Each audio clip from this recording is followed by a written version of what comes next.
as somebody who's defended the Catholic case against Eastern Orthodoxy a lot, and this may be a very loaded question, but what are your thoughts of Eastern Catholics seemingly sometimes capitulating to a lot of Orthodox points against Catholicism, not just merely Roman Catholicism, but just to Catholicism on issues like the filioque, amongst a load of others that we could talk about. So the ones that are they capitulate to like Eastern Orthodox objections. Yeah, because it seems like when you, I guess to clarify myself, it seems like when you read some Eastern Catholics, they're not just like let's go back to the era when it was a bit, you know, questionable about the schism and things still could have been healed. And there was a lot of the patrimony of the Eastern Fathers being accepted in the East, where we could actually still have, you know, scholastic discussions with the East. It seems like it's not so much that era that's being recovered, which can be problematic, but it's usually fine. Right. It seems like it's, you know, 20th century Neopalamites who are saying extremely wacky things that are being recovered, and they're using books from modern Eastern Orthodox in their seminaries, and they're Yes. quoting them Yes. as Yes. authorities. It seems very problematic to Yeah. me. Yeah. I mean, I think that it's obviously something I dislike, you know, Mm, but depends on what particular person is manifesting it. I don't want to make a blanket statement on everyone. I've had some friends in the past who they did the Eastern Catholic route, and um, most of the time they did it because of two reasons. One, they're tired of the Novus Ordo, and they're tired of looking at their watch as to when Rome is going to fix that.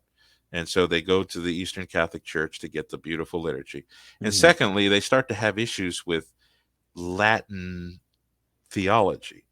You which is know, very problematic. yes, they start to have issues with, what popes have taught in the past and things that, were never questioned before. And so and I've had good friends in this position, so it's not like I want to say it's disgusting and that I'm disgusted with these people. Far be it from me to say such a thing. But I've had them admit to me, yeah, Eric, this is becoming like a bus stop towards Eastern Orthodoxy, Mm, because I joined this Eastern Catholic Church. They invite you to coffee and donuts afterwards, and then they show you the bookstore. And when you go into the bookstore, who do you see there? Dimitri Staniloy, John Meindorf, Alexander Schmemann. Um, you probably won't see Romanides there, but you start to see all these, the Way of the Pilgrim, which it's, I don't, that particular work, I don't shun anybody from reading it at all. But the Philokalia, and which also has works from pre-schism mm, authors, but you could see the culture brewing in, like, okay, why am I going to invest all my time to raise my family in this very small, shrinking parish of Eastern Catholicism when and you're feeding me the diet of what my Eastern Orthodox friends are taking in? Why don't I just go where I can fully live out, the Olympic, trial with all of the people who are digesting all these things? mm. And then I think the defenses for that come down to, well, we have communion with Rome, but then that stays out in the sun over time, and it begins to lose you know its gravitas. And eventually, I've seen it happen so many times that this is why I'm speaking in this way. And I've seen them go Orthodox and then come back to me a year later. I get the private message, hey, this is not what I thought it was going to be, or whatever. But they are going in that direction, and I've seen it a lot to think it merits saying that it's a danger. And I think what they need to do, and for anybody who's listening and who's tempted, they feel like they're at that bus stop where it's like, yeah, I think I'm going Orthodox. I really think you need to be more patient ever than you thought. That you need to be more patient now, more so than you ever thought you needed. And you need to read really good material, which it's lacking. You guys like you fill the gap in many ways. Um, I can see that taking fruit in some folks. They listen to you and they realize, oh wow, this is not as clear as I thought as it was presented to me. Yeah,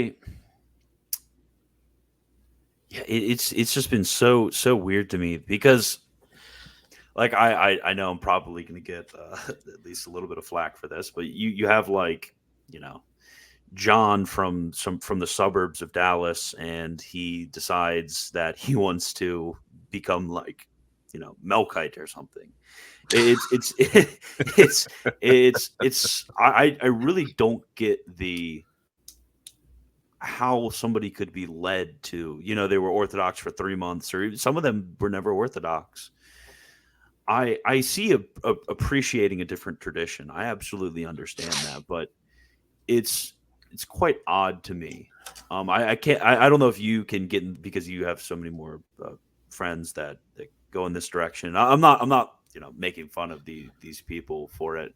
More power to them, but it's just really confusing to me, uh, especially when they get into that.